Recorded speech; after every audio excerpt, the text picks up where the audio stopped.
Hello everybody, this is the Almighty DF and I am back. Will be the final part of the top 25 best episodes of SpongeBob. So, we're down to the final 5 people, the final 5 episodes that I think that are the best in SpongeBob. Mostly like the classic SpongeBob, like 1 to 3. But I'm getting off track. Let's start off, guys, with number 5. At number 5, all the Mermaidman and Barnacleboy episodes from 1 to 5, the original ones. So these are all episodes I just wanted to put together because if you really think about it, like these are really all good episodes. So let's start off with the first one, Mermaidman and Barnacleboy. In the first one, SpongeBob and Patrick are trying to get their 2 favorite superheroes out of retirement through visual gags.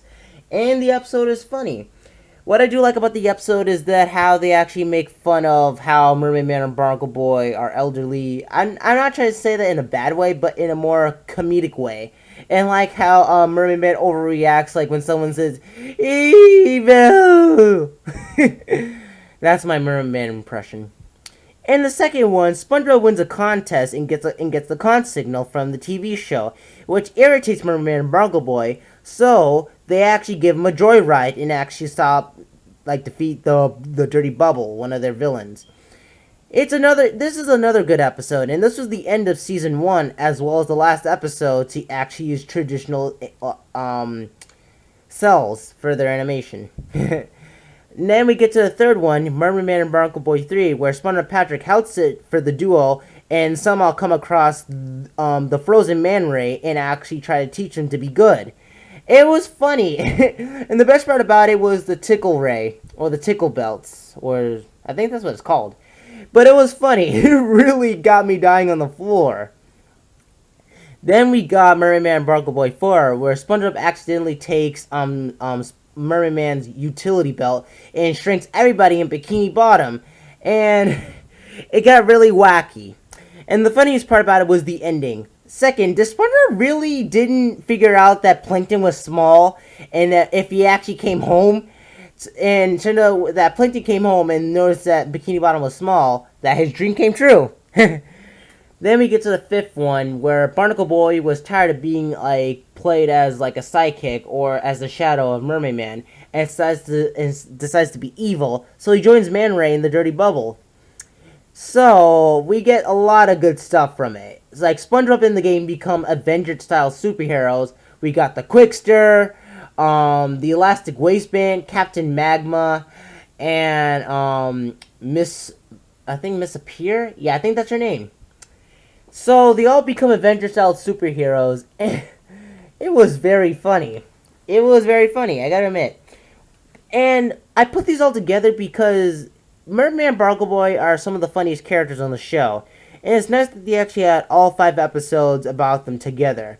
So, if I really had to choose my favorite out of the bunch, I'd say Mermaidman and Barnacleboy 2 and Mermaidman and Barnacleboy 5. That's just me. Let's go on to number 4, people. Number 4, the camping episode. Okay, I'll just say that the problem with this episode is that the title is so basic. I mean, the original title was Squid Gets Mauled, but I understand because of kids, but still, seriously? The camping episode? Okay. Well, in this episode, SpongeBob, Patrick, and Squidward go camping in front of their houses. And after just having some fun singing and telling stories, SpongeBob warns Squidward about the sea bear. So then we get a huge conspiracy theory about the sea bear, and it was funny. Funniest thing is just the sea bear in general. Everything Squidward does, every time he tries to move, tries to crawl, even tries to limp, he always gets attacked by that thing. And he couldn't even catch a break with it. That's how funny the episode was. Another funny episode was the campfire song. We can't forget about that song. It's a very memorable SpongeBob song. And the way how SpongeBob and Patrick are acting crazy over it. So I really got no problems with the episode outside of the basic title. So yeah, camping episode's number 4. Let's go on to number 3. Number 3, Survival of the Idiots. So, I really think this is a funny episode. So, in this episode, SpongeBob and Patrick are going to Sandy's tree dome. Unfortunately, she's on hibernation. So, SpongeBob and Patrick decide to go in her tree dome, knowing that it's snowing. Okay, that's really... I really question, how is it snowing inside our tree dome, even though Bikini Bottom doesn't really snow? But I'm getting off track. But yeah, so they go inside, and they play in her tree dome. And it actually turns out that Sandy's actually sleeping during the hibernation, all, all fat and just after eating so many nuts. So, and after when she starts hallucinating that she's in Texas, Son and Patrick try to make a run for their lives, and they try to escape. And then the funniest part comes in till they shave off her fur. Yep, they shave off all of her fur off. That's funny. That was funny. It wasn't until when it was spring, after when they decided to do this. She woke up, saw SpongeBob Patrick wearing her fur, and got all mad and decided to use them for warmth.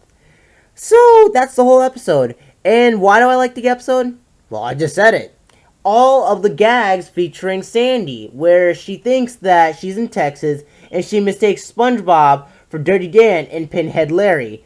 And plus, the episode gave us the iconic "Who you callin' Pinhead" line.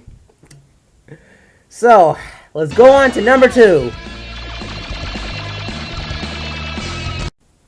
Number 2, Wet Painters.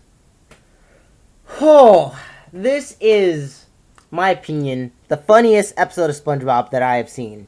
Like, hands down. I would watch this episode over and over again, when I have some free time to myself. So what is the episode about? So, after when SpongeBob and Patrick are causing shenanigans at the Krusty Krab, Mr. Krabs decides to give SpongeBob and Patrick a job that's to paint the inside of his house. But there's a catch. If they get any paint on any of his knickknacks or any of his supplies, he's gonna cut off their butts and melt them on his fireplace. That's funny. Woo, I'm cracking myself up with this already. So, SpongeBob and Patrick they have painted the inside of Mr. Krabs' house with the exception of one tiny drop on his first dollar. SpongeBob tries to wipe it off, but unfortunately it makes it worse. So they go and try to make sure that the paint gets off, and that's all, and it really just shows. So, what is funny about the episode? SpongeBob and Patrick having guilt that Mr. Krabs is gonna kill them. That's how funny it is. Then the ending.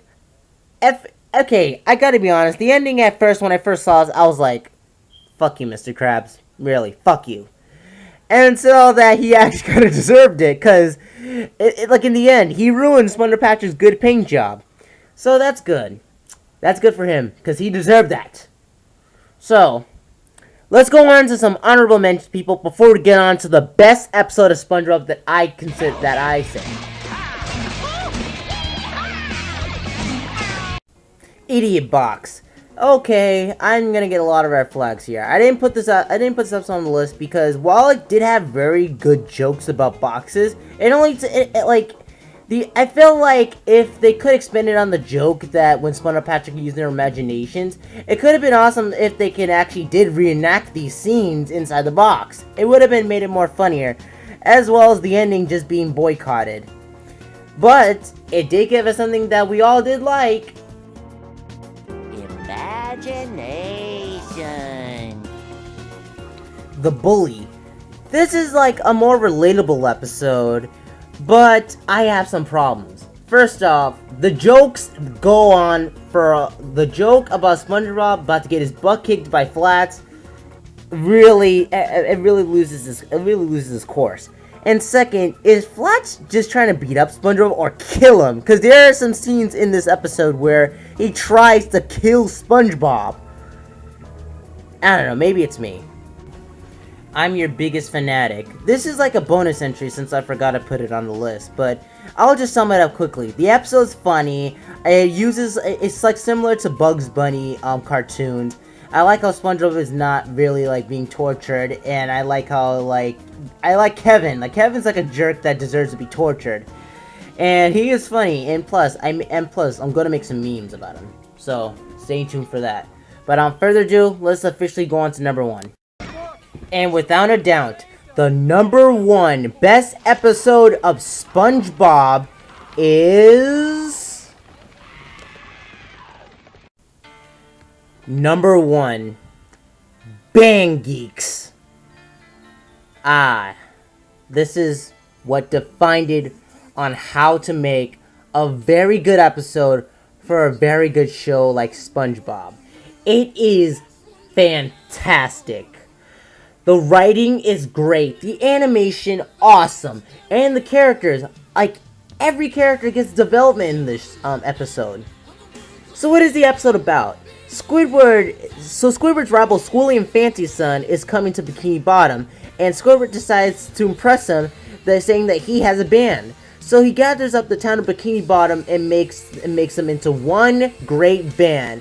We get a lot of funny jokes. We get stuff about mayonnaise being an instrument, as well as SpongeBob saying that we can all be a band and do this for Squidward. It was amazing. One thing I did like about the episode, like the Sweet Victory line is fantastic. It was mostly the most memorable scene, in my opinion, in SpongeBob. Well, for season 2. And I say it's the best because it is just fantastic. Down from the characters, down from the writing, and down from mostly everything else, and from the music, and from the comedy, and from the climax. It is fantastic. That's why I consider Bang Geeks my favorite episode of SpongeBob, as well as the best episode in general. So, that's me done talking about SpongeBob. Well, for now. On January 1st, 2017, there will be a supercut video where I'll be mushing up all the videos together in one, as well as having some interviews in between them. So guys, hope you like this video. Share, subscribe if you're new. And guys, this is the Almighty DF signing out.